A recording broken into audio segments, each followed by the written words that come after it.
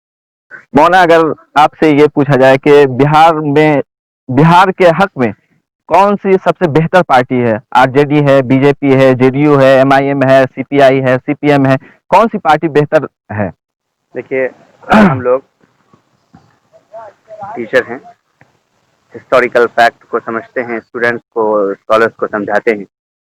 ایسے میں باقاعدہ نام لے کر یہ کہنا کہ یہ فلاں پارٹی یہ بہتر ہے, مجھے لگتا ہے کہ یہ ناعاقبت اندیشی ہوگی, غیر ذمہ دارانہ اسٹیٹمنٹ ہوگا. الگ الگ علاقے, الگ الگ خطے, الگ الگ جگہوں کے الگ الگ مسائل ہوتے ہیں. کسی ایشو پر کسی پارٹی کے پاس بہت اچھا ویژن ہوتا ہے, ٹیم ہوتی ہے, کیڈر ہوتا ہے, اور تو دوسرے ایشو پر ان کے پاس کام اور ٹیم نہیں ہوتی ہے, کام نہیں کر پاتی ہے. پچھلے 15 سال میں این ڈی اے پہ بھروسہ کیا, لیکن آپ نے دیکھا جنادیش اس کے خلاف آیا. جی, تو اس کا مطلب ہے کہ وہاں کے لوگ جو ہے اس کو نہیں سمجھ رہے ہیں بہتر.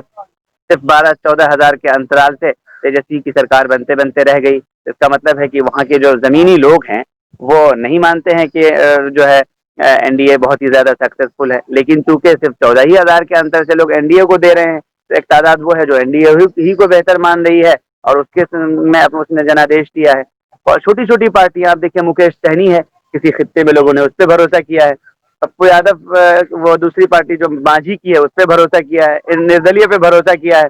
تو ایسے میں الگ الگ علاقوں کے الگ الگ مسائل ہیں, ایشوز ہیں. باقاعدہ یہ نہیں کہا جا سکتا ہے کہ فلاحی پارٹی فیور میں ہے, بہتر ہے. جو سماج کے لیے زیادہ بہتر کام کرے وہی مولانا بہتر ہے. نئے نئے گروپس اور نئے نئے پولیٹیکل پارٹیز کی بھی ضرورت ہے جو نہیں ہے میدان میں. شاید نئے یگ کے لوگ جس طریقے سے کانگریس کی کمزوریوں کو اجاگر کرنے کے لیے جنتا دل موومنٹ چلی, تو ممکن ہے کہ آج کے دور میں جو پارٹیوں میں کمزوریاں, ویکنیس اور خرابیاں ہیں, اس کے لیے نئی تحریک چلے, نئی پارٹیاں بنے, نئے سنگٹھن بنے. آپ جیسے نوجوانوں کو اس کی ضرورت بھی محسوس ہوتی ہوگی. ہونا آخری سوال, تقریباً آپ 20 سالوں سے سیمانچل کے اندر ایک فیلڈ ورک کر رہے ہیں, آپ کے پاس ایک ٹیم بھی ہے جو مختلف خطے میں کام کر رہی ہے وہ ٹیم, تو آپ کا کیسا تجربہ رہا اس سلسلے میں کہ وہاں کے لوگوں میں بیداری پہلے سے زیادہ ہے یا پھر اس میں؟ ابھی جو لاک ڈاؤن میں تقریباً 3.5 مہینے ہم گھر میں رہے, تقریباً 350 سے 400 میٹنگیں ہم نے چاروں ضلع میں کی ہے, پورنیہ, ارریہ, کشن گنج, کٹیہار میں. اور اس سے یہاں جہاں جہاں ہم اب کی بار گئے ہیں, آج سے 10 سال پہلے بھی گئے تھے, 6 سال پہلے بھی گئے تھے, مختلف موقعوں پہ جانا ہوا, تو وہاں پر صحیح معنی میں نوجوانوں کے اندر, لڑکوں کے اندر, لڑکیوں کے اندر, بزرگوں کے اندر, مختلف فیلڈ کے ایکسپرٹس کے اندر ایک انقلاب ہے, بیداری کی ایک لہر ہے. اور مجھے امید ہے کہ نیکسٹ 10 ایئرز جو ہوں گے وہ بہت ہی فیصلہ کن ہوں گے, اور اس میں انشاءاللہ العزیز سیمانچل ہمہ جہت ترقی کے ایک اونچے مقام پر ابھر کر سامنے آئے گا. ایک ایک گاؤں میں 15-15, 20-20 لوگوں کا ایکٹیو گروپ ہے. لڑکوں کا گروپ الگ ہے, لڑکیوں کا گروپ الگ ہے, مدرسے کا بیک گراؤنڈ الگ ہے, اسکولس والے بھی ہیں, کھیتوں مزدوروں میں کام کرنے والے لوگ اپنے بچے بچیوں کو پڑھا رہے ہیں. بڑے پیمانے پر کوچنگ سینٹرز قائم ہوئے ہیں, انڈسٹریز اور اس طرح کی چیزیں, چھوٹی چھوٹی جو کیا بولتے ہیں ہوم روزگار کے جو مواقع ہو سکتے ہیں, اس کا کام ہو رہا ہے. اگلے 10 ایئر میں وہاں کے نوجوانوں کو, ایکسپرٹس کو, وہاں کے لوگ جو باہر میں الگ الگ اسٹیٹس اور دیشوں میں رہتے ہیں, وہ اگر وہاں سے جڑیں اور یہ ان سے جڑیں, تو میں سمجھتا ہوں کہ وہ خطہ بہت ہی اونچا مقام حاصل کرے گا. اس جگہ ذرا سا ایک روک کر میں ایک بات اور بھی بتاؤں کہ سیمانچل کتنا اہم ہے دیش کے لیے, یہ بتانا بہت ضروری ہے. سیمانچل سے 3 ملکوں کی سرحدیں جڑتی ہیں, بنگلہ دیش, نیپال, اور پھر اس کے علاوہ وہیں سے بھوٹان وغیرہ بھی قریب ہے. پورے دیش کو وہی حصہ ہے جو 2 حصوں میں کرتا ہے. اس طرف میں اتر پردیش وغیرہ سے لے کے بڑھتے چلے جائیے تو ادھر آسام, بنگال سے لے کے آگے میانمار تک کی سرحد ہے. وہاں پر وہ علاقہ بہت ہی زرخیز بھی ہے, وہاں مکھانے کی, جوٹ کی, دھان کی, گیہوں کی, سبزیوں کی کاشت ہوتی ہے.